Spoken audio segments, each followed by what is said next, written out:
بسم الله الرحمن الرحيم الحمد لله رب العالمين وصلى الله وسلم على سيدنا محمد وعلى آله وصحبه أجمعين. Today we have the where's the mic? The mic is here. Today we have the 9th assembly of Sharh al-Tahawyah. We try to make it, inshallah, we take advantage of every minute in it, inshallah, for the benefit of you brothers. First notice about what we've been given last week, or last 2 days, about does Allah force us to do good and evil, or He had given us the choice? Does Allah force His people? The answer is given by Allah Himself. When Allah subhanahu wa ta'ala said, أَفَأَنْتَ تُكْرِهُ النَّاسَ حَتَّى يَكُونُوا مُؤْمِنِينَ? Do you compulse people until they become believers? Do you force them to be believers? As if Allah is telling His Messenger sallallahu alaihi wasallam that even you cannot force anyone to be believer. إِنَّمَا عَلَيْكَ الْبَلَاغِ. There's a great benefit from this ayah. It means, if it was Allah's will, He would have forced them to be guided. To be guided, that means the forcing here, if there's a kind of forcing by God, the forcing will be for guidance. I'll repeat, if it was Allah's will, He would have forced them to be guided. So how will you be forcing them, O Muhammad? If it was Allah's will to force them, then He'll be forcing them to guidance, not to misguidance. In other words, compulsion will be on good, not evil. So how great is Allah? Another ayah to support what I was saying, Allah quoted in Surah Al-An'am, verse 148. سيقول الذين أشركوا لو شاء الله ما أشركنا ولا آباؤنا ولا حرمنا من شيء. The pagans will be saying to you, if Allah had willed, we would have not associated anything, that means with Allah. So as if they're saying it was Allah who willed it for us. Then Allah subhanahu wa ta'ala said, say, قُلْ فَلِلَّهِ الْحُجَّةُ الْبَالِغَةُ فَلَوْ شَاءَ لَهَدَاكُمْ أَجْمَعِينَ. Say, with Allah is the far-reaching argument, conclusive. If He had willed, He would have guided you all. This is the strongest argument, that if Allah wants to compel you, He will be compelling you on tawheed and guidance, not on shirk and misguidance. This is so beautiful, so beautiful. I love it. So those who say, did Allah force us to do the evil? It is Allah's compulsion on us. No. If Allah wants to compel someone, He'll be compelling them on doing the good, not to do the evil.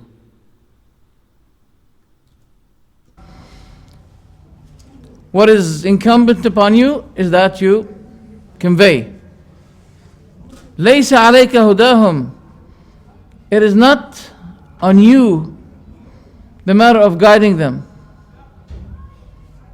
وَلَكِنَّ اللَّهَ يَهْدِي مَنْ يَشَاءُ. But it's Allah who guides whom He will.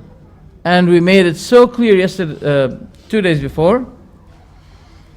It is true that Allah said, you cannot will but unless Allah wills. This is true. But among the things that Allah willed is this, وَهَدَيْنَاهُ النَّجْدَيْنِ. We have granted him the way of choosing between the two things. We gave him the two ways. And Allah subhanahu wa ta'ala said, وَقُلِ الْحَقُّ مِنْ رَبِّكُمْ. And say, this is the truth from your Lord. فَمَنْ شَاءَ فَلْيُؤْمِنْ وَمَنْ شَاءَ فَلْيَكْفُرْ. And we mentioned that this ayah, it doesn't mean that Allah gave you the option and you're free to do whatever you want. Some people, they they make it that way. No. Allah subhanahu wa ta'ala is warning. And the evidence about that is to continue the ayah. إِنَّا أَعْتَدْنَا لِلظَّالِمِينَ نَارًا أَحَاطَ بِهِمْ سُرَادِقُهَا. We have prepared for the wrongdoers hellfire. So that means the previous verse is a matter of intimidation and notice and warning. So it has two benefits. Number one, that Allah gave us the free will to choose. Number two, as if He's saying, yes, you do have the free will, but you got to be careful. There is a punishment at the Day of Judgment. In other words, if there's punishment, how can we say that Allah subhanahu wa ta'ala forced us and then He's going to punish us? Those who say something like this, in a matter of fact, they're attributing to Allah dhulm, wrongdoing. As if they're saying Allah is dhalim. He forced us to do the evil, then He punished us for doing the evil. It can't be. Also, we want to recite some verses as an explanation of the saying of Tahawyah, in which we ended with last week, or last session. وَهُوَ الْمَبْعُوثُ إِلَىٰ عَامَّةِ الْجِنِّ وَكَافَّةِ الْوَرَى. He, alayhi salatu wasalam, was sent for all kinds of jinn. So jinn, they are tested people like us. They're tested, whether they do the good and the bad. What we know about the shayateen, the jinn, that they are scary, creepy, right? Now we want you to listen to their beautiful words for the jinn which Allah quoted.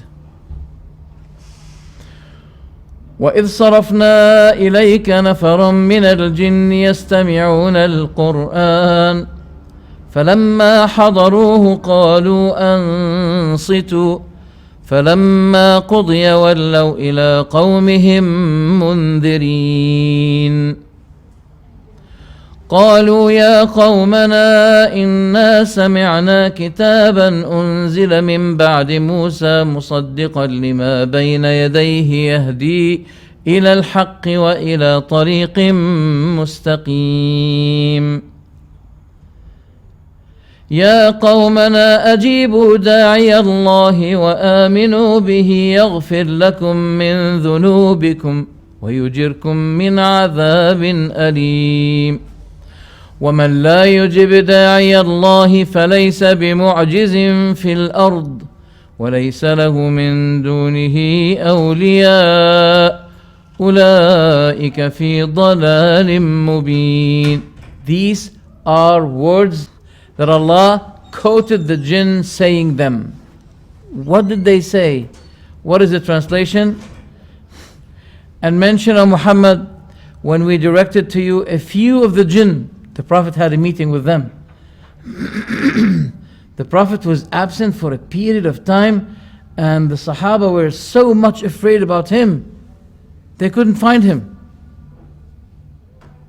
Then suddenly he appeared to them, and he said to them, I had a meeting with a delegation of the jinn from the tribe called Nasibin. Nasibin, tribe of the jinn. Ni'mal wafd. How delightful and great are those delegations. Are you going to call them friendly ghosts? They are jinn and mu'min. I want you to listen to their words now. So, we have directed the Prophet Muhammad ﷺ to have a meeting with few numbers of jinn. And they were listening to the Quran. And when they listened to it, the moment they start to attend it, they said to one another, Ansitu. Ansitu. That's the first thing they did. Be quiet. We want to listen to the Quran. And when it was concluded, they went back to their people as warners. Now the jinn are conveying this Quran to their own people. يا قومنا إنا سمعنا كتابا أنزل من بعد موسى. O our people, indeed we have heard a recited book revealed after Musa, confirming what was before it, which guides to the truth and to a straight path. O our people, respond to the caller of Allah, that means Muhammad sallallahu alaihi wasallam, and believe in him, that means believe in Allah. He will then forgive you your sins and protect you from a painful punishment. That's so beautiful. Then furthermore, it continues. But he who does not respond to the caller of Allah will not cause failure to him upon earth, and he will not have besides him any protectors. Those are in manifest error. Did you like that? It's so beautiful. Then they said, أَوَلَمْ يَرَوْا أَنَّ اللَّهَ الَّذِي خَلَقَ السَّمَاوَاتِ وَالْأَرْضَ وَلَمْ يَعْيَ بِخَلْقِهِنَّ بِقَادِرٍ عَلَىٰ أَن يُحْيِيَ الْمَوْتَىٰ بَلَىٰ إِنَّهُ عَلَىٰ كُلِّ شَيْءٍ قَدِيرٌ. Don't they see that Allah, who created the heavens and the earth and did not fail in their creation, He did not get tired in their creation, is able to give life to the dead? Yes, indeed, He is over all things competent. وَيَوْمَ يُعْرَضُ الَّذِينَ كَفَرُوا عَلَى النَّارِ أَلَيْسَ هَذَا بِالْحَقِّ قَالُوا بَلَى وَرَبِّنَا قَالَ فَذُوقُوا الْعَذَابَ بِمَا كُنْتُمْ تَكْفُرُونَ. And the day those who disbelieve will be exposed to the fire, and it will be said to them, isn't this the truth? That means which you were denying before. They will say, truly yes, by our Lord. Then it will be said to them, then taste the punishment because you used to disbelieve. I wanted to recite those ayat. Also, there's a special surah for the jinn. It's called Surah Al-Jinn. And Allah subhanahu wa ta'ala says there, قُلْ أُوحِيَ إِلَيَّ أَنَّهُ اسْتَمَعَ نَفَرٌ مِنَ الْجِنِّ فَقَالُوا إِنَّا سَمِعْنَا قُرْآنًا عَجَبًا يَهْدِي إِلَى الرُّشْدِ فَآمَنَّا بِهِ وَلَن نُشْرِكَ بِرَبِّنَا أَحَدًا. Say, it was revealed to me that some group of jinn, they listened to the Quran. Then they said, we have heard an amazing Quran. It guides to righteousness and rectitude, so we believed in it. And we will never set up partners in our worship with Allah. These are our brothers of the jinn. But don't try to have a contact with them, because people are deceived. How many soothsayers, how many magicians, they say, no, we know some jinn, they are very friendly, they don't harm people, those are the deceived people. Because there is ahad, a pledge, that those types of creatures had been given. And it is ma'siyah for them that they seek to scare the mankind believers. They shouldn't. It's ma'siyah. And this covenant was taken to them by Sulaiman alayhi salatu wasalam, that they shouldn't be doing this. In this life, they can see us, we can't see them. In the other life, as Ibn Taymiyyah said, and I don't have any authority other than that, I hope it's correct, that we will be seeing them, but they won't be seeing us at the Day of Judgment. Wallahu a'lam. So these are my comments about the last week. Let's get back to an important topic today. Beginning with what At-Tahawyah said, وَأَنَّ الْقُرْآنَ كَلَامُ اللَّهِ, and that the Quran is the speech of Allah. I can feel that the sound is a bit weak. I don't know if I'm correct. Okay. And that the Quran is the speech of Allah. This is the doctrine of Ahlul Sunnah wal Jama'ah, and I think you know it, that Allah had spoken truly. And the speech of Allah is under His mashi'atihi wa iradatihi. His speech is under His will. If He wills, He speaks. If He wills, He doesn't. And that the speech follows, the speech is sifa. The speech is sifa. Do you speak, brother? So, you are a speaker. That's your sifa. Otherwise, if you can't speak, we call you dumb. That means you can't speak. So we say, as-sifatu tabi'atun lil-mawsuf. Sifa, description, it follows the one who's what? It's a description that follows the one who deserves this. No, it's an attribute that follows the one who is attributed. So Allah is attributed as being a God that speaks. So the speech is a sifa, is an attribute that follows Him. As-sifatu tabi'atun lil-mawsuf. If we say that, that means this sifa attribute should not be created. Because how come we believe that all the attributes of Allah are not created except His speech is created? And His speech is sifa. How can we believe that it is sifa of Allah but it is created? This was the problem of those Jahmi, Mu'tazili people who said it that way. They said that. Now, speaking to Allah or being spoken by Allah, who's that? Who heard the speech of Allah among mankind? Anyone else? If you don't remember, I don't remember. I myself don't remember anyone other than Musa alayhi salam. Nah? I don't remember that Allah spoke to him directly.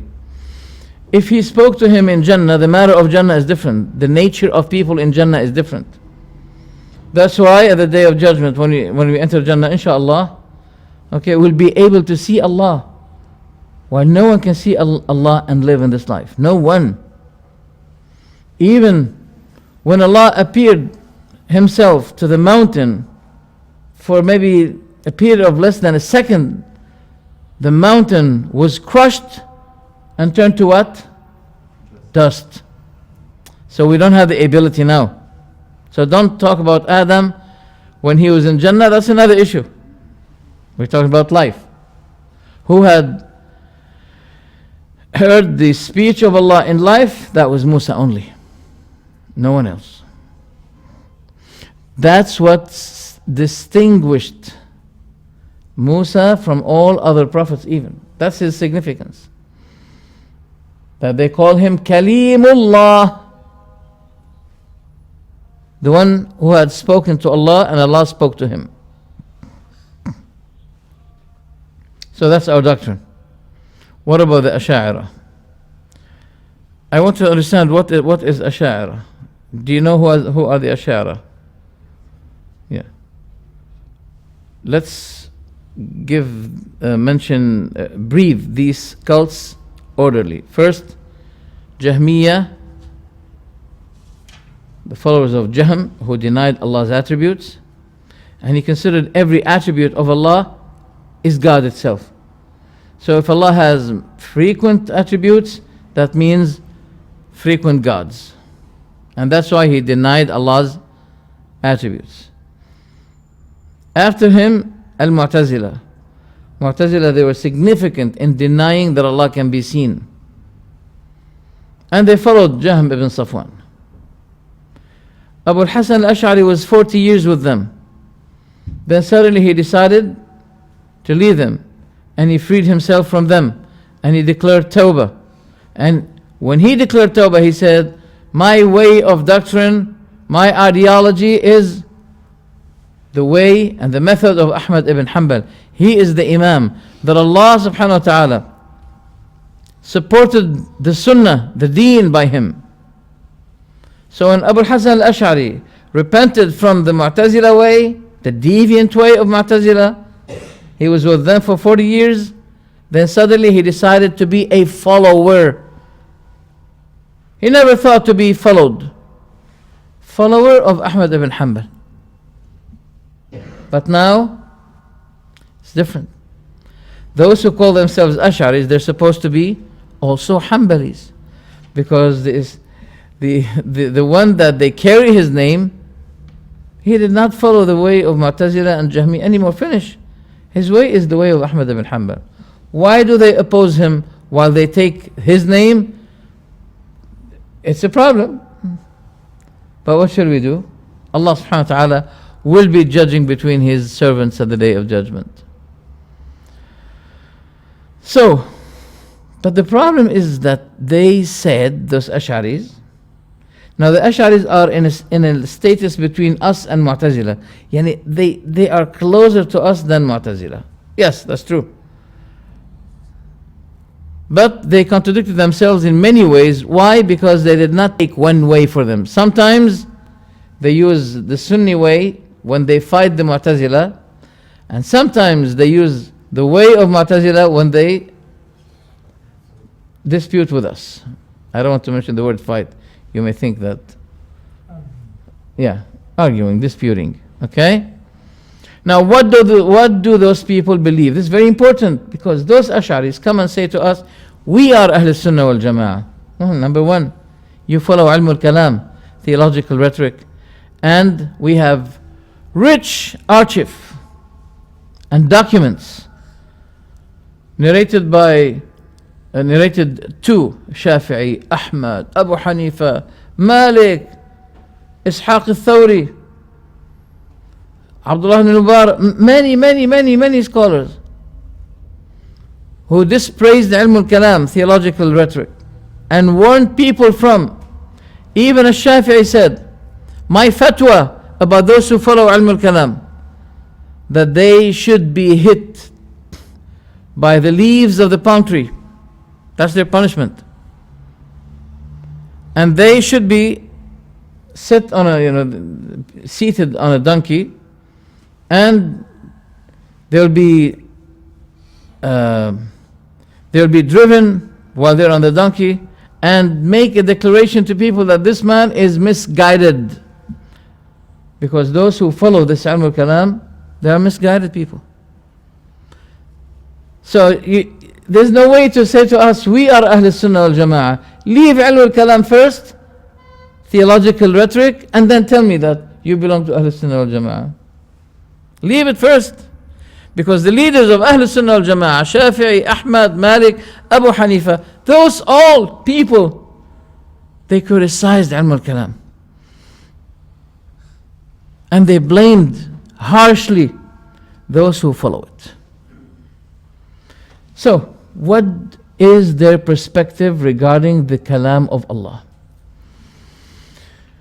They believe that the speech of Allah is speech in the soul. Soul speech. Soul speech. That means He speaks in Himself. He speaks in Himself. Ma'na.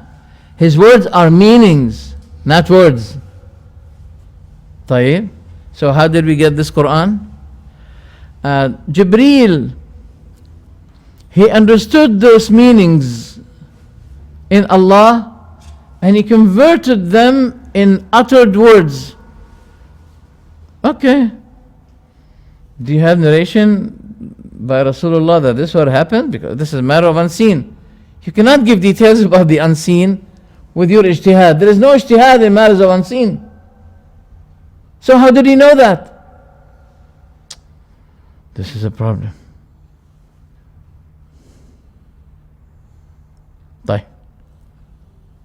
Let's first, before we discuss with them about that, let us prove where did they say that this speech of Allah is meanings in the soul. Before we judge them, we have to give the proof. Did they say it or not? As-Subki, in his book Tabaqat al-Shafi'iyya, volume number 10, page 294, he said, الكلام النفسي اختلف الأشاعرة فيه. The soul speech, I think you know what it means now, soul speech. Yani speaking in your soul. So I'm going to use it, I don't want to explain it many times. Now you know it. The soul speech, can it be heard or not? Some of the Ash'ari said, yes, it can be heard. And some others said, no, it cannot be heard. So we have two benefits. Number one, that this is an Ash'ari scholar who admitted that there is something among the Ash'aris called soul speech. Second, that they differed between one another.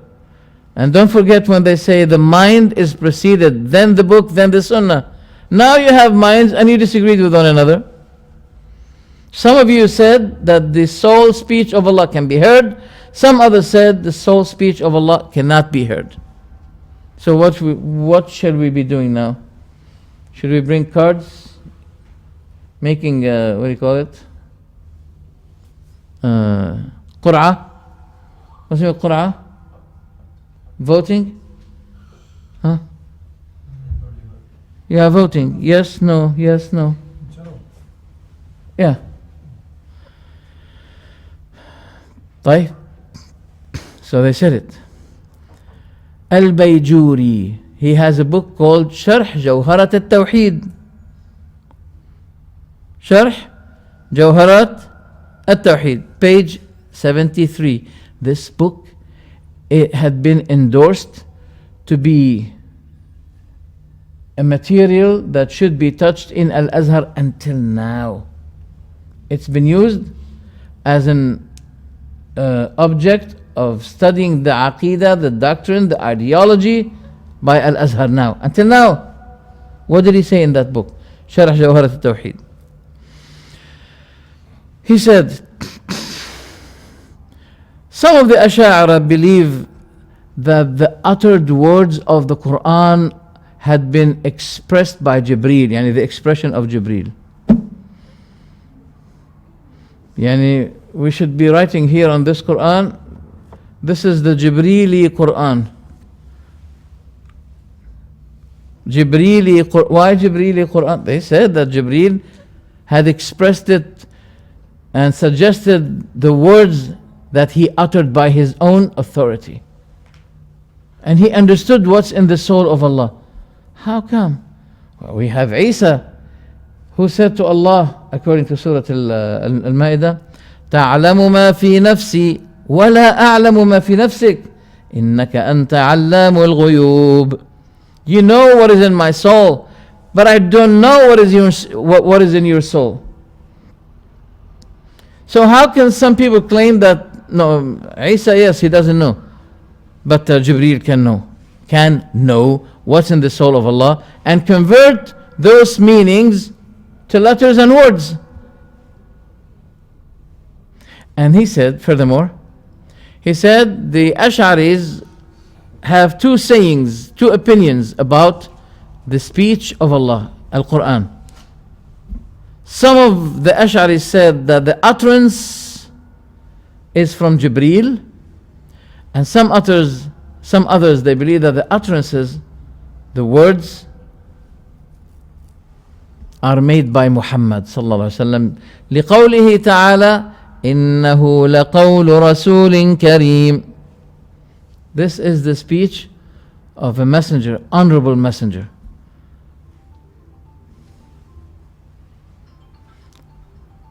Either Allah meant by that Jibreel or Muhammad. This is إضافة tabligh. We call this the idafa. You know what I mean? Yani he referred it, this is reference of conveying. Or Jibreel, this is reference of what? Descending. Because Allah subhanahu wa ta'ala said in His Quran, نزل به الروح الأمين. نزل به الروح الأمين. Yani this Quran is the Quran that Jibreel descended.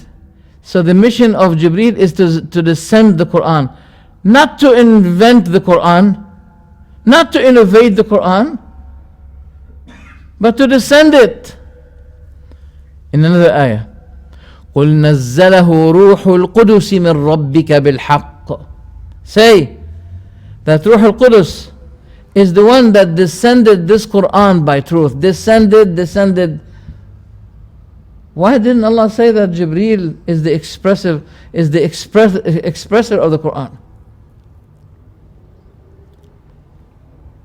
Ahlul Sunnah, they use many evidences to prove that the Quran is the words of Allah, that Allah uttered them.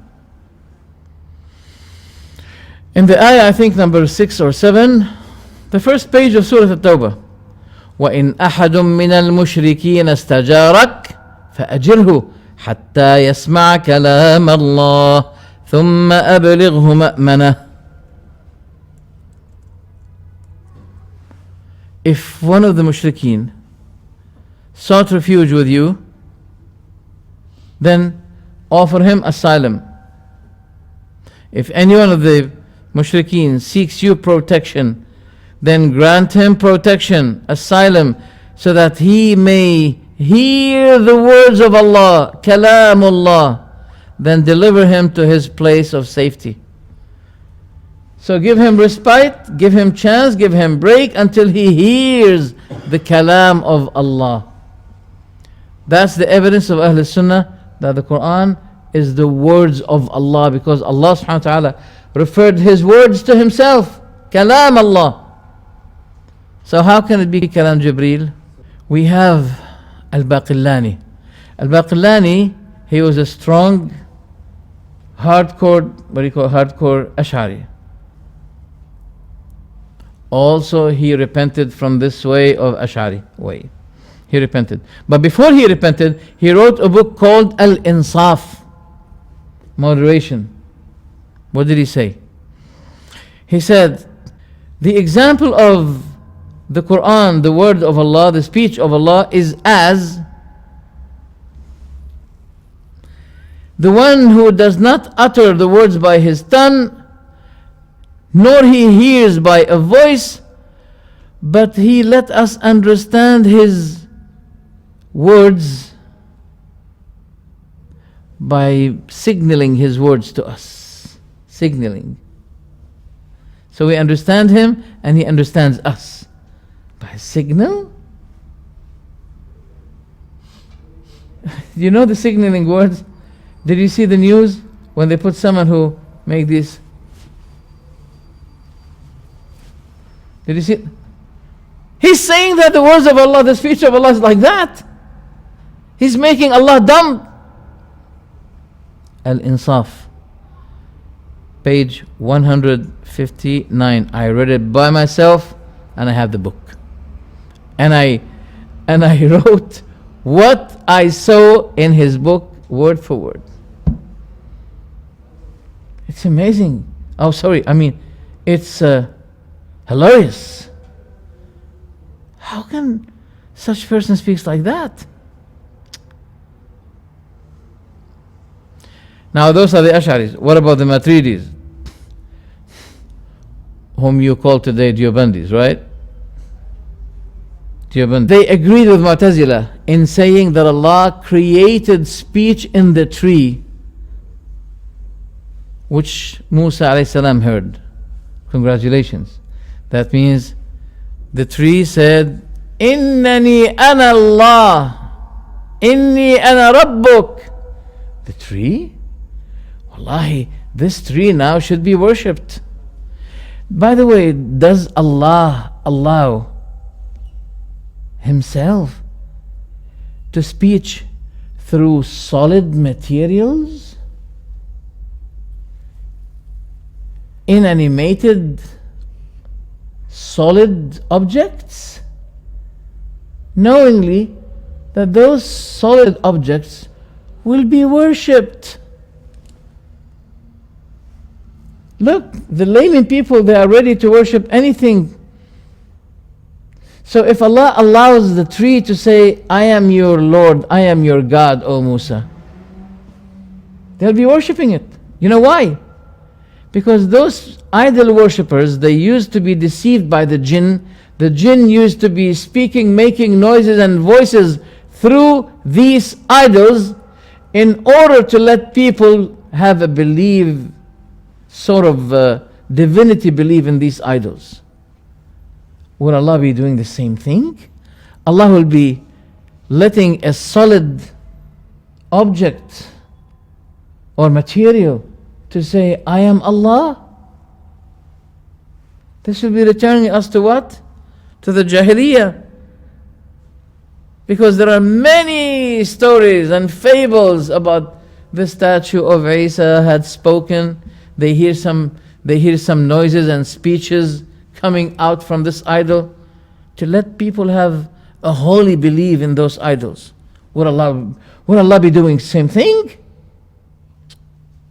It's very strange.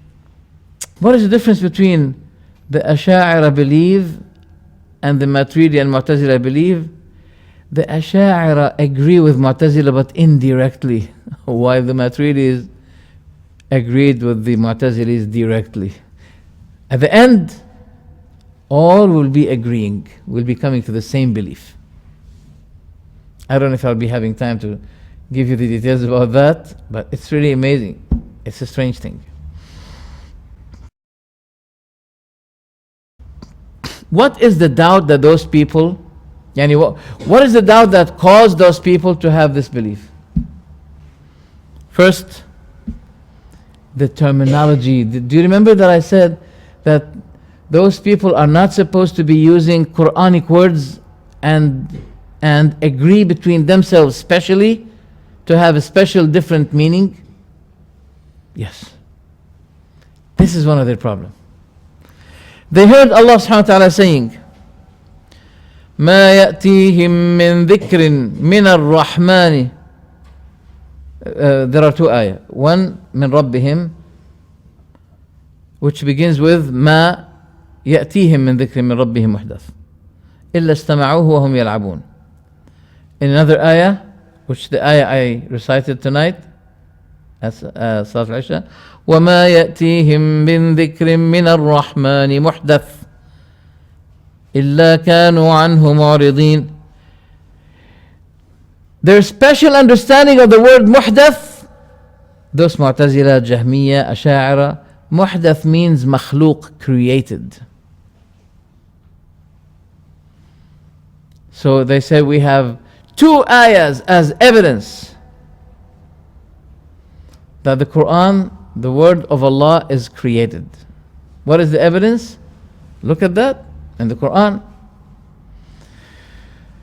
There is no remembrance, that means revelation, that comes to them created, but they turn away from it.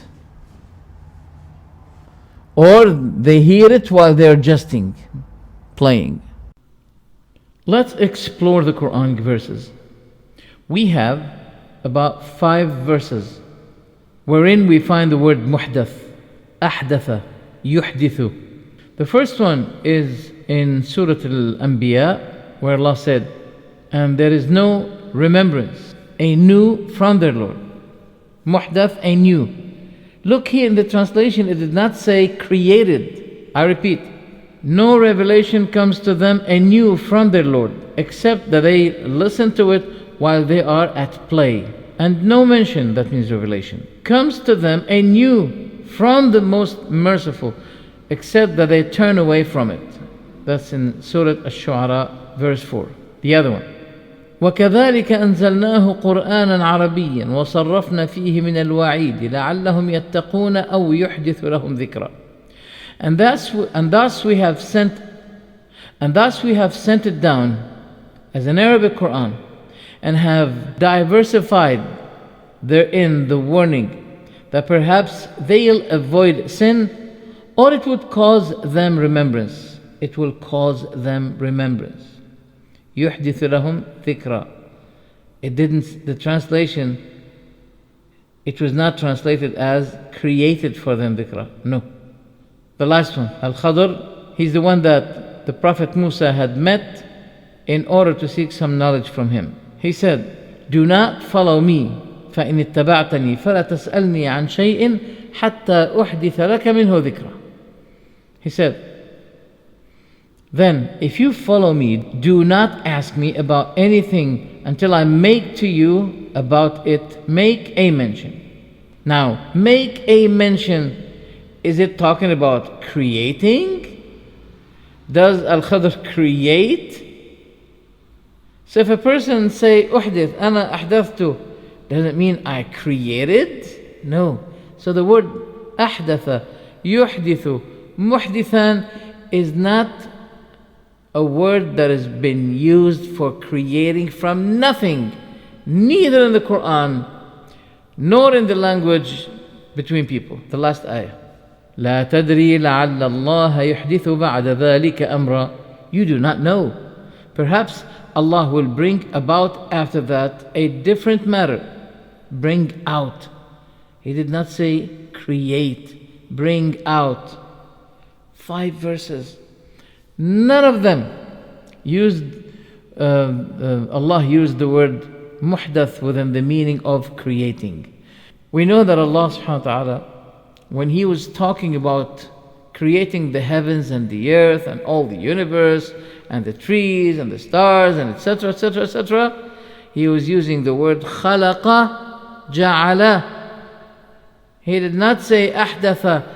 Why Allah, when He was talking about all the creation, the heavens and the earth, He never used the word ahdatha? But only when He talked about His Quran and about His decision, He made His Quran and His decision created. Isn't this amazing? That shows the dangerous and the opponent meaning that those people used for the words that are mentioned in the Quran. They take Quranic words and they agree specially, exclusively between themselves, special meaning that people, the layman people, do not know about. And this is how they deceived people and have had them understanding or thinking that the word muhdath means created. In the 2 ayah we have the word muhdath. And they said muhdath means makhluq, which is not true.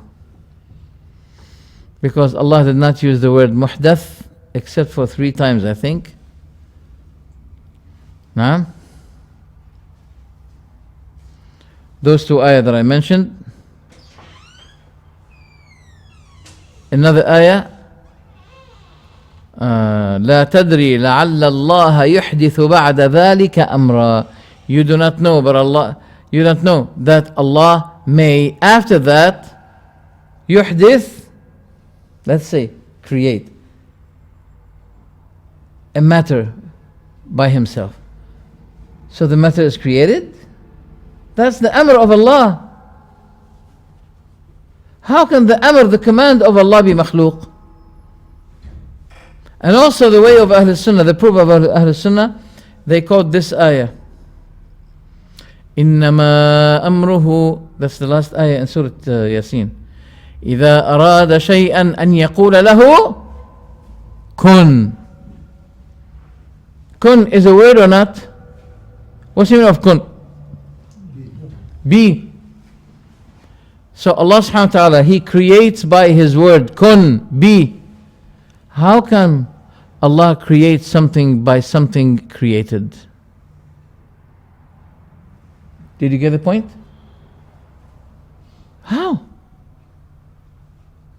طيب.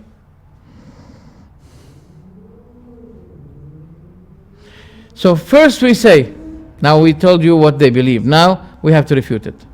First, talking about al-kalam al-nafsi, the soul speech, is a matter of ghaib.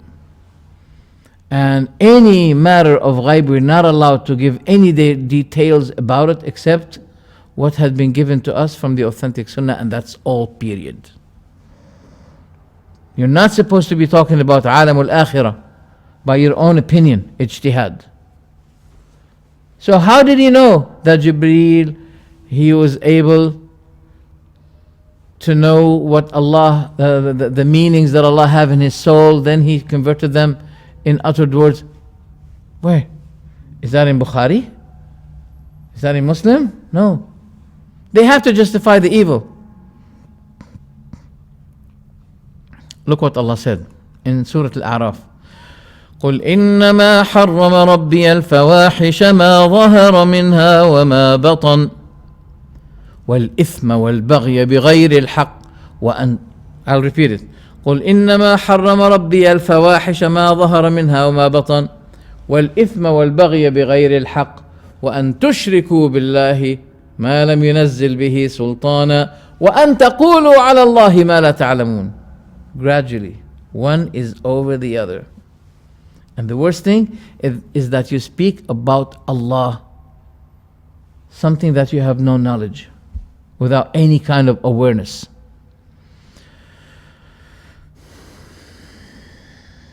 Say, my Lord has only forbidden immoralities, what is apparent of them and what is concealed, and sin and oppression without right, and that you associate with Allah that for which He has not sent down any authority, and that you say about Allah that which you do not know. This is a big sin. This is a major sin, that you speak about Allah something without knowledge. And Allah subhanahu wa ta'ala said in another ayah, إِنَّمَا يَأْمُرُكُمْ بِالسُّوءِ وَالْفَحْشَاءِ. Verily, He only commands you to do the evil and acts of abomination. وَأَن تَقُولُوا عَلَى اللَّهِ مَا لَا تَعْلَمُونَ. Who's ordering you? Shaitan. He's ordering you to do evil, adultery, abomination, and he orders you to speak about Allah what you have no knowledge about. That's in Surah Al-Baqarah. When those mushrikeen were giving details about malaika, that they are the daughters of Allah, etc., and they have a lot of fables and false stories about the angels being the daughters of Allah, then Allah subhanahu wa ta'ala said, أَمْ خَلَقْنَا الْمَلَائِكَةَ إِنَاثًا وَهُمْ شَاهِدُونَ. Or did we create the angels' daughters, females, while those people were witnessing? Same thing we said to the Ash'aris. Or did Jibreel took the meanings from Allah while you were witness? Did you witness that? Did you witness what you claim? How to rebuttal this false idea? We're coming to that now. And I want you to be attentive with me. There's Hadith Qudsi. Do you know the meaning of Hadith Qudsi? All of you? Hadith Qudsi? What's the meaning of Hadith Qudsi? Narrating what Allah says. The Prophet is narrating what Allah says. Is narrating what Allah says. And among what Allah said is this: أَنَا عِنْدَ ظَنِّ عَبْدِي بِي. I am of what my servant thinks about me. وَأَنَا مَعَهُ إِذَا هُوَ ذَكَرَنِي. And I'm with him as long as he remembers me. فَإِنْ ذَكَرَنِي فِيهِ. Do you remember the hadith? إِذَا ذَكَرَنِي فِي نَفْسِهِ ذَكَرْتُهُ فِي نَفْسِي. Oh, Sheikh Dimashqiah, this proves that there is kalam nafsi for Allah. Did I deny it? I didn't. Now that's the point. When the word kalam is without nafsi, it should be taking the verbal kalam always. Unless we have the word nafsi, yes. But if there's no nafsi, what comes to the mind immediately? The verbal speech. The hadith confirms that. Look, فَإِذَا ذَكَرَنِي فِي نَفْسِهِ ذَكَرْتُهُ فِي نَفْسِي. If he remembered me in his soul, I will too remember him in my soul. وَإِن ذَكَرَنِي فِي مَلَأٍ. And if he remembered me in an assembly, ذَكَرْتُهُ فِي مَلَأٍ خَيْرٍ مِّن مَلَئِهِ. Then I will remember him in an assembly better than his. Tell me, when you are in an assembly and you mention someone, do you mention him by your heart? You are in an assembly, okay? And you're remembering someone. Do you mention him by heart? If Allah will be mentioning someone by heart in the assembly, what is the significance? All people are remembered by Allah in His soul. Did you get the point? Yes. So we can grab the benefit from this hadith that there are two types of speech. One of them is in the soul, the other one is speaking to the angels. When Allah subhanahu wa ta'ala says, ذَكَرْتُهُ فِي مَلَئٍ خَيْرٍ مِّن مَلَئِهِ, that means I'll be remembering him, mentioning him in an assembly, yani I'll be speaking about him in my assembly. And my assembly are better than the assembly that he remembered me with. Hadith is so clear. And the hadith muttafaq alayhi. Bukhari and Muslim. Bukhari hadith, I don't have the number of the hadith. I can bring it in a second for you if you need it. But I have the number in Muslim, 2675.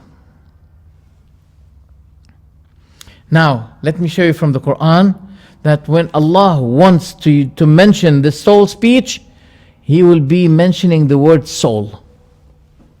When Allah was talking about the hypocrites, He said, وَيَقُولُونَ فِي أَنفُسِهِمْ لَوْلَا يُعَذِّبُنَا اللَّهُ بِمَا نَقُولُ. The hypocrites were saying in their souls, why didn't Allah punish us for what we've been saying? Why? Why didn't He? So Allah exposed them, okay, declaring what they used to say in their souls. Why Allah did not punish us for what we've been saying? وَيَقُولُونَ فِي أَنفُسِهِمْ. So when Allah wanted to describe this soul speech, He will be adding with the word speech, word of what? Soul. Am I complicating the issue or it's clear? It's clear, inshallah? Alhamdulillah, I hope so. This is in Surah Al-Mujadala, or Mujadila, ayah number 8. So we can find here is, what do you call that? There is a confinement. You know the phrase or the word sometimes, it may be generalized, it may be limitized. We call mutlaq and muqayyad. How do you say mutlaq and muqayyad in English? Do you have any better expression than what I say? General specific. Yeah, general and specific.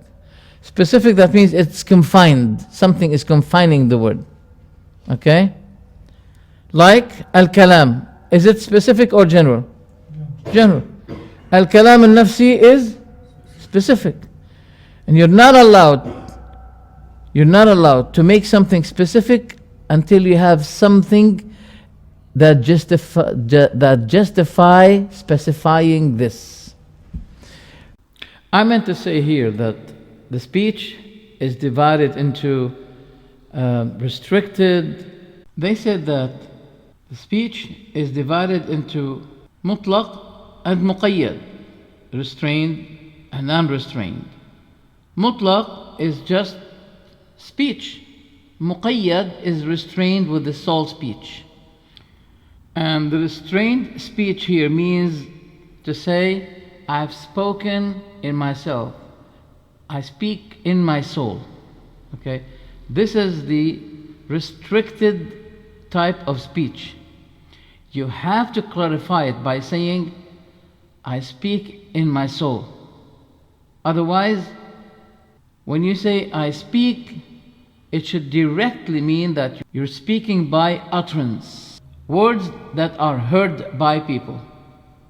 That's the difference between speech without restriction and soul speech, which is restrained to the soul speaking. That's why scholars said, لا تخصيص إلا بمخصص. No one should be specifying anything without due specification that justify that specifying. The fact that the Prophet narrated that Allah said, if my servant remembers me in his soul, I'll remember him in my soul. But if he remembers me in an assembly, and that goes immediately to the general speech, to the uttered type of speech.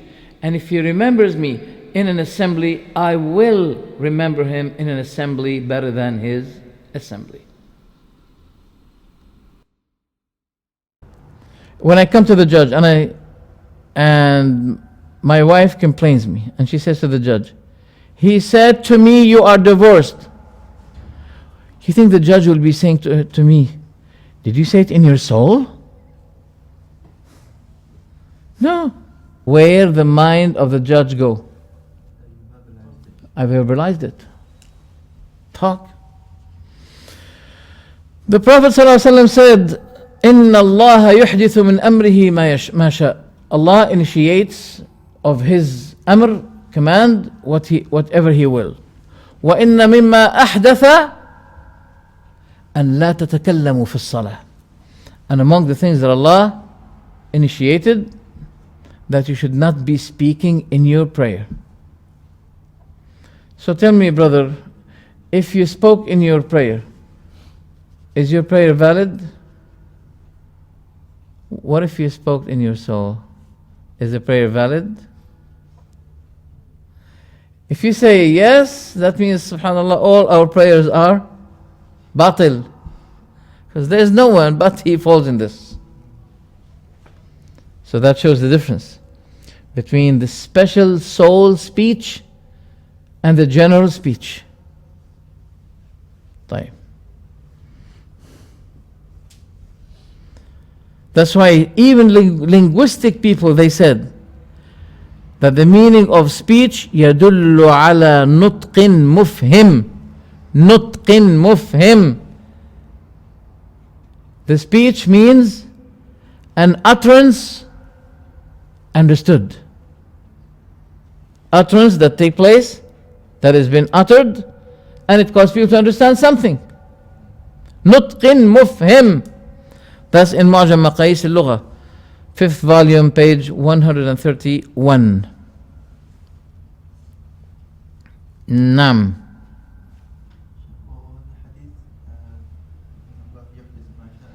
من أمره ما شاء. نعم. وإن مما أحدث من أمره أن لا تتكلموا في الصلاة. That means this is a new decision, that you should not be speaking to one another in your prayer. That's why today we don't speak to one another. طيب. Now, look what I'm doing now. I'm saying something in my soul to my wife. Now,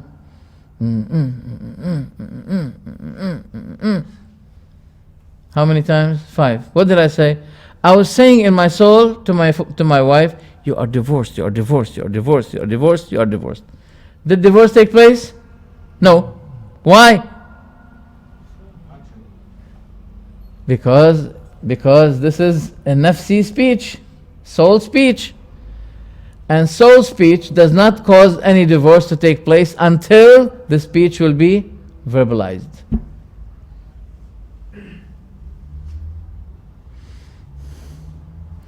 So, the word kalima, when we use it, we mean by that lafz, utterance, wal ma'na, and the meaning. Not the meaning apart from the utterance, no.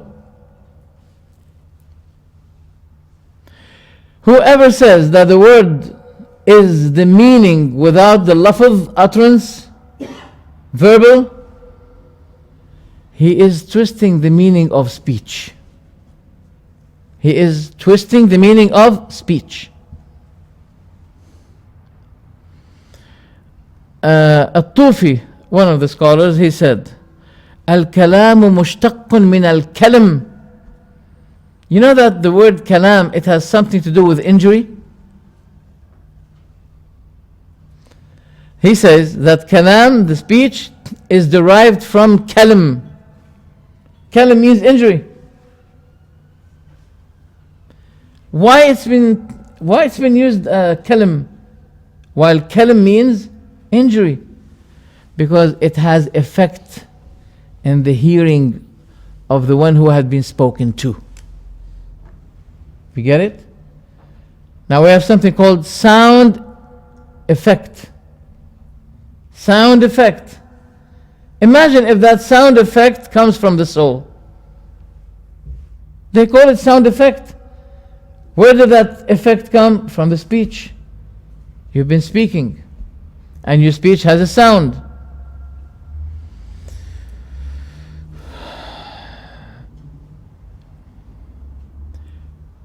Proving something called soul speech, it does not affirm a speech to Allah, but it, in a matter of fact, deny it.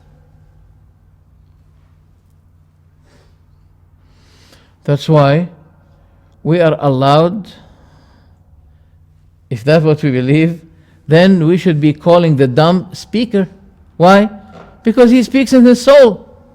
Doesn't the dumb speak in his soul, yes or no? When he goes like that, he can't speak. Don't you know that in his soul he's speaking? Yes. So should we call him speaker? Why don't we call him speaker if we have something called soul speech? So that means the dumb is not dumb. He's speaking. But it will be the worst against Allah, that if we say Allah's speech is only in his soul, you're making Allah dumb. Just like the dumb who speaks not by his tongue, but he speaks in his soul. And when the people of Israel took for themselves a calf, as Allah subhanahu wa ta'ala said, وَاتَّخَذَ قَوْمُ مُوسَى مِن بَعْدِهِ مِنْ حُلِيِّهِمْ عِجْلًا جَسَدًا لَهُ خُوَارٌ أَلَمْ يَرَوْا أَنَّهُ لَا يُكَلِّمُهُمْ وَلَا يَهْدِيهِمْ سَبِيلًا اتَّخَذُوهُ وَكَانُوا ظَالِمِينَ. And the people of Musa made, after his departure from their ornaments, they made a calf. You know, the golden calf. An image having allowing sound. Allowing sound. Yani, high sound, big sound. What did they do?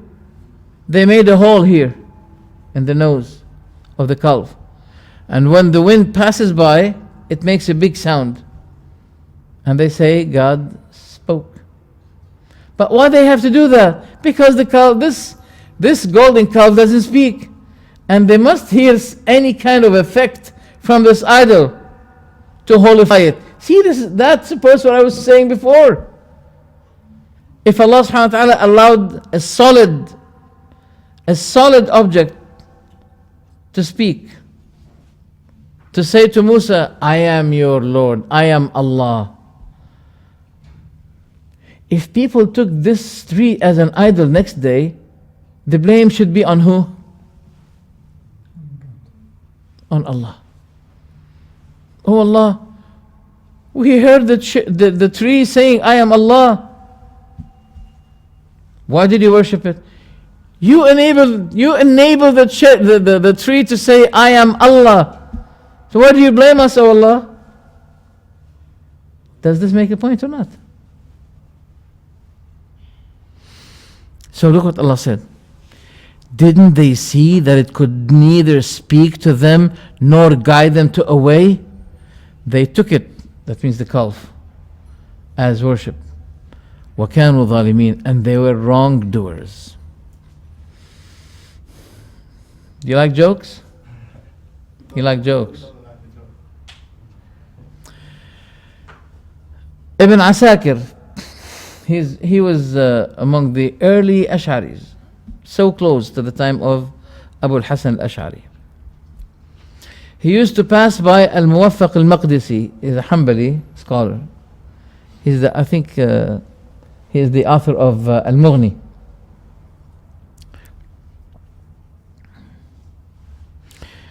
As he passes by him, Ibn Asakir, the Ash'ari scholar, he says to Al-Maqdisi, Salamu alaykum. Then Al-Maqdisi does not reply, Salam on him. Then he sent someone to ask him, why don't give me back my salam to me when I say Salam alaykum? Why don't you return it to me?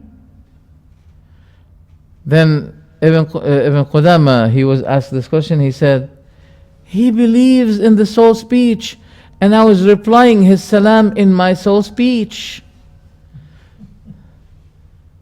هو يؤمن بالكلام النفسي وأنا كنت أرد عليه في نفسي.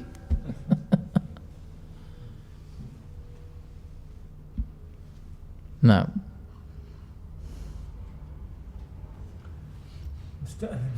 تفضل شيخ. Salam. Also the Prophet ﷺ said, إن الله تجاوز لأمتي عما حدثت به أنفسها ما لم تكلم به. Allah had overpassed, forgiven what my soul, my nation speak in their soul, unless if they spoke it. Tahdith al-nafs, the Prophet said, in the matter of tahdith al-nafs, speaking to your soul, there's no blame on you. But if you said something wrong verbally, then this is how you'll be blamed. If anything occurs in your mind, okay, bad words, etc., you're not blamed. Unless you utter them, unless you speak them. No.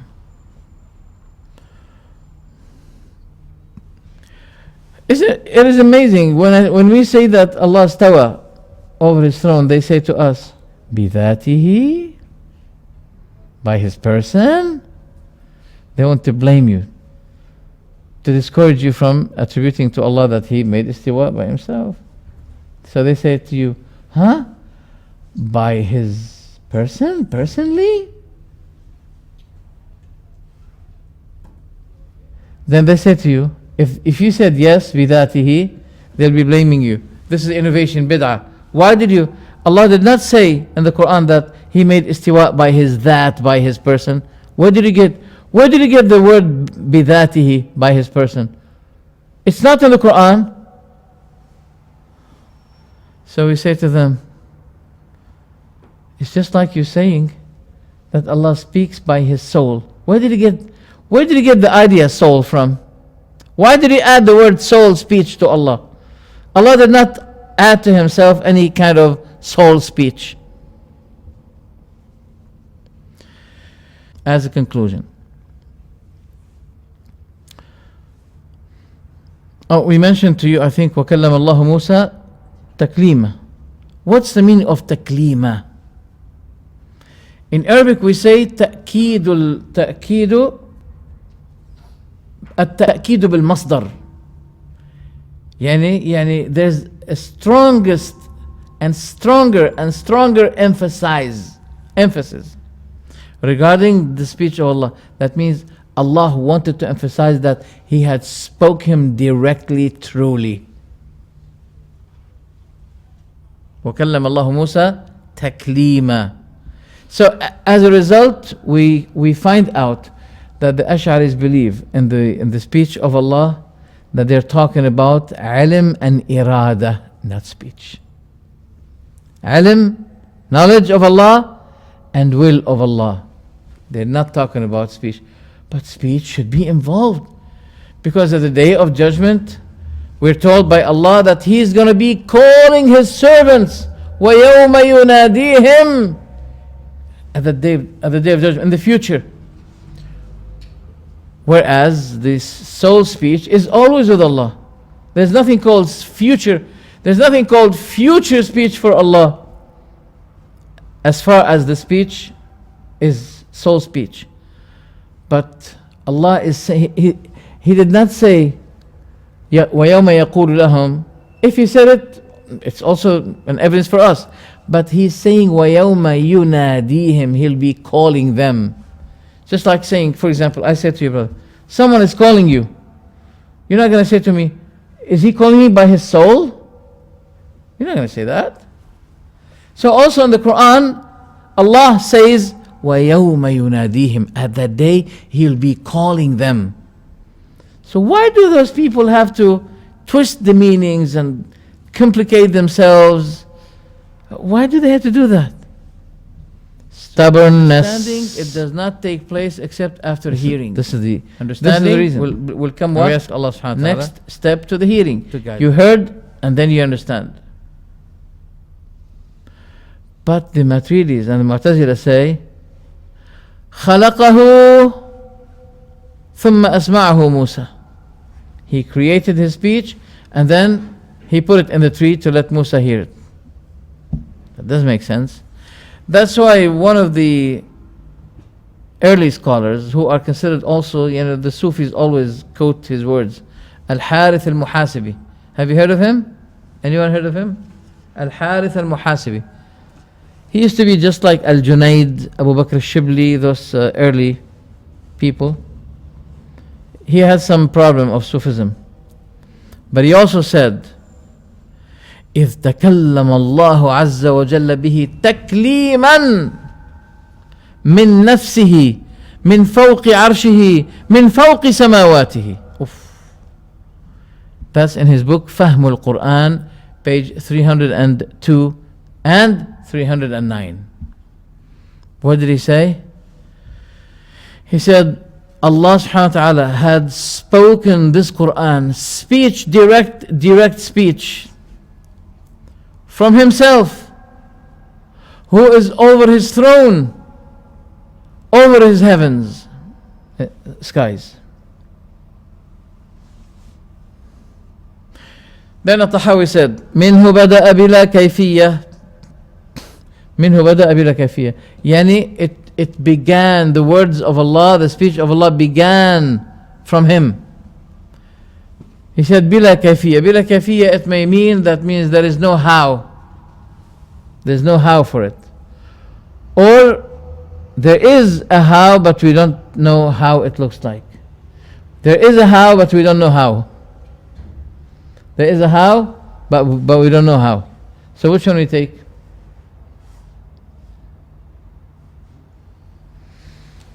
Which one we take?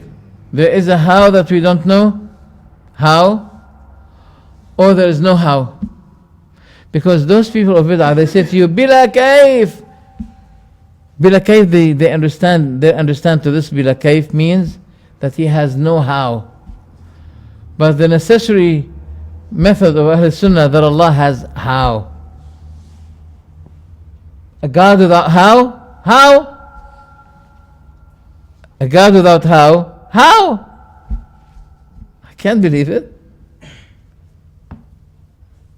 So this was mentioned in his book فهم القرآن, page 302 and 309. He kept also in, I reached to the number 55, منه بدأ بلا كيفية قولا وأنزله على رسوله وحيا. It began without how. قولا. You know what it means, قولا? That means verbally. He said it. Speech, in a verbal speech. قولا. وأنزله على رسوله وحيا, and he descended it unto his messenger صلى الله عليه وسلم as revelation.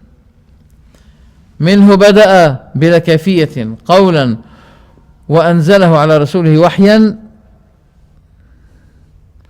When he said قولا, this is to rebuttal those who say that the words of Allah are in the soul, nafsi. Then how Al-Tahawi said قولا, Allah had spoken to Musa قولا, verbally, direct speech. منه بدأ بلا كيفية قولا وأنزل على رسوله وحيا. We mentioned that. He said, but we don't know about the speech of Allah. No, we know. As for me, I know. I know that it is with sound, which people of Jannah will be hearing that sound. From the beginning of them until the end of them, they'll be hearing it the same at the Day of Judgment. وصدقه المؤمنون على ذلك حقا وأيقنوا أنه كلام الله تعالى بالحقيقة. Here there is an important point. إضافة المعاني إلى الله مثل الكلام. فإضافة المعاني إلى الله إضافة صفة إلى موصوف. Referring to Allah, the type among the things that we refer to Allah, we refer the meanings, such as the speech. So adding this attribute is an attribute that is attributed that follows the attributed one, Allah. الصفة تتبع, the attribute follows what? The attributed one. Okay? That's number one. Number two, إضافة أعيان, reference of souls and persons, such as, what I meant to say here, the reference of persons to Allah, such as saying the house of Allah, the camel of Allah, the spirit of Allah, that means Jibreel. All of those are followed to Allah as reference of honor. So it doesn't mean that Allah has a house for him that he lives in. No. But this is referring the house to Allah. It gives that house an honor and holiness. So that's why we call it the house of Allah. Also the camel. This is also a reference of honor. That the camel was something really great that Allah created. And Allah attributed to him, so people should not be killing it or harming it. But the people of Salih, they did that. Despite the camel was called the camel of Allah, they killed it.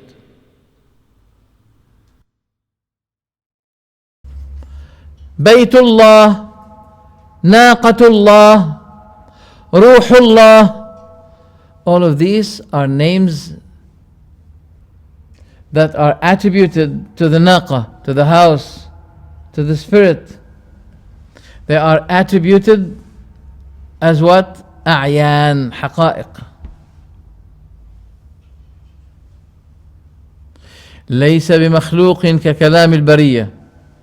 His speech is not similarly, what? To the creation. Yes, for sure. We agree on that. There's no problem. فمن سمعه فزعم أنه كلام البشر فقد كفر. Whoever heard it and he said that this is the word of human beings, and it's not from Allah, he's kafir. But what about those Ash'aris who believe that the speech of Allah is kalam al-bashar? Some of them. They said, if you remember, they said that we disagreed among us, we Ash'aris. Okay?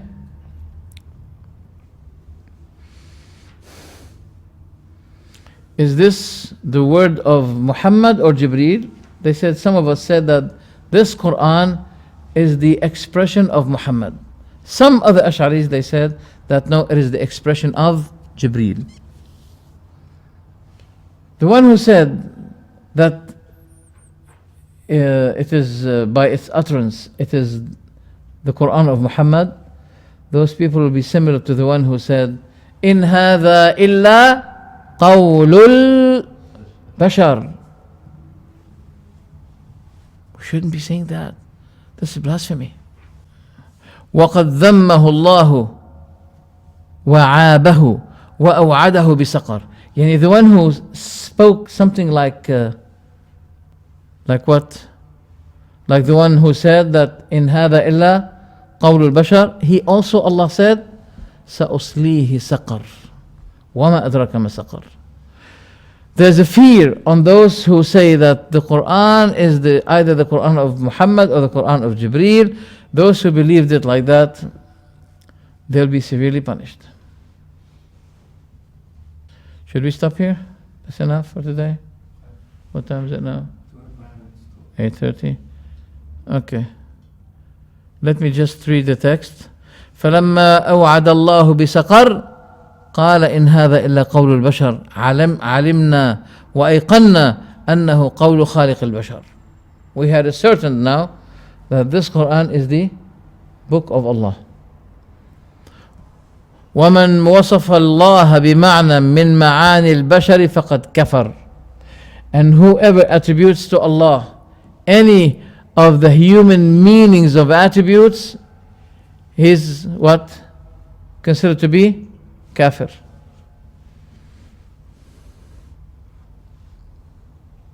But there's a problem here in what he said. We understand that Allah has hands. And now what we understand about the hands are those hands of us. Okay? But he's saying if you attribute to Allah the attributes with the same meaning that you know about your own attributes or organs or etc., you'll be severely blamed at the Day of Judgment. By the way, if this is the case, why Allah doesn't tell me that you should not be doing that, otherwise you'll go to hell? Otherwise you'll be blamed. Then why, oh Allah, you described yourself that by your fist you can grab mountains and etc., that you make istiwa, that you have two hands, that you have two eyes. Why did you describe yourself, oh Allah, by that? نعم. فمن أبصر هذا اعتبر. Whoever awakenedly he looked at this issue, اعتبر, he'll be taking a lesson. وعن مثل قول الكفار زجر, and he'll be pushed away from what kuffar attributed or ascribed to Allah. وعلم أنه بصفاته ليس كالبشر والرؤية حق لأهل الجنة بغير إحاطة ولا كيفية. And seeing Allah at the Day of Judgment is a matter of truth. Is a matter of truth for the people of Jannah, without comprehensively seeing Allah. We're going to discuss this issue next week, inshallah, in a very good way. Very good way. Today I was supposed to be making a debate with the Mufti of Oman. They gave me his telephone number to call him and to debate with him. I called 3 times and they did not pick the line, and that's why I recorded it here. So I said to them, tonight I'm going to upload it for you. I've been calling. You know why? I was going to ask him simple question. I think I told you that. Because they believe that Allah should never be seen, neither in this life nor in the hereafter. Sometimes I used to joke with them and say to them, leave people see their God? Why do you prohibit them from seeing Allah? They want to see their Lord, ya akhi. Let them see their Lord. Is there any mu'min but he misses to see Allah? And his wish is to see Allah. But those people say no. So I was going to ask him simply, do you love to see Allah or do you hate to see Allah? If he said to me, I love to see Allah, khalas, he'll be in trouble. If he said no,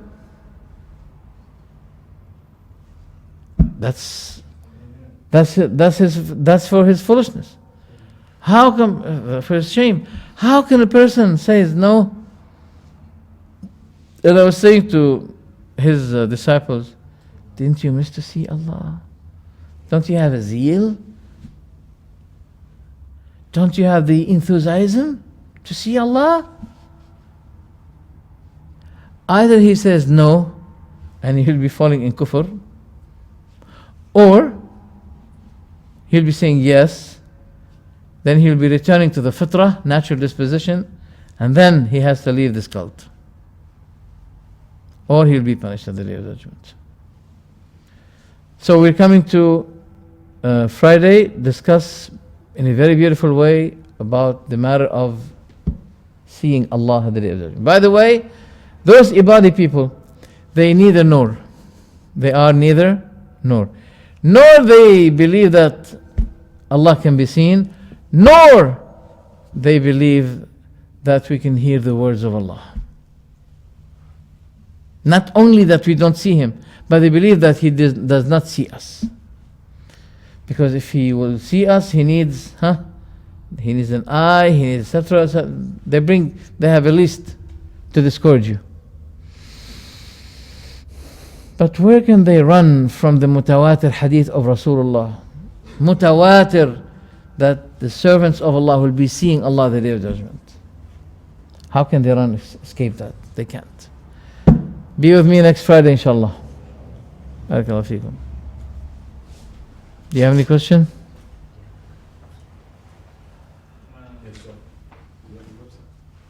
Sorry? You just type Dimashqiya on the internet. Dimashqiya, Dimashqiah. Dimashqiya. You'll find it, inshallah. Allah yahfadkum, barakallahu feekum.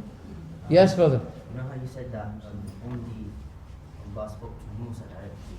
What about Hadith Qudsi, or didn't Allah speak to Muhammad in relation to Hadith Qudsi? Or I don't know any hadith that says that. as in, like, you know, the Hadith Qudsi, it's narrated from the Prophet by Allah. Mhm. Allah said, Mhm. Allah said that to him. Is that like revelation? It's in general revelation. Don't specify what kind of revelation. Just leave it as it is. Okay? But nobody believed of Ahl Sunnah that the Prophet had been speaking to Allah directly, verbally. Sorry, the other way. The Prophet used to be addressing Allah always. Okay? هو يتكلم عن الحديث الذي يعني فرد فيها الله سبحانه وتعالى الصلاة لا هو عم يتكلم عن حديث، أنا عم يتكلم عن الحديث القدسي. إنه مبدئيا الحديث القدسي هو عبارة عن رواية النبي صلى الله عليه وسلم عن الله. لا يعني هو يتكلم عن الكلام. لا يا حبيبي. الله سبحانه وتعالى يتكلم مع موسى عليه السلام ويقول لك الله عن ذلك يتكلم مع النبي عليه الصلاة والسلام يتكلم معه. He's saying, أخي, that's what I understood, that the Prophet, when he narrated, when he said, Allah said this, did Allah speak to him, giving this to him? Huh? يعني عن طريق جبريل عليه السلام. لا شوف يا حبيبي، لما يكون الكلام عام نتركه على عمومه ولا نخصص كيفية. ها؟ لأن الله عز وجل قال: وما كان لبشر أن يكلمه الله إلا وحيا أو من وراء حجاب أو يرسل رسولا. لم يذكر واحدة منهم أن يكلم مباشرة. ها؟ إلا وحيا أو من وراء حجاب. نعم. بس ما ذكر شيء كلام مباشر إلا في آية: وكلم الله موسى تكليما. هذه نعم. طيب، جزاكم الله خيرا. سبحانك اللهم وبحمدك، أشهد أن لا إله إلا أنت، أستغفرك وأتوب إليك.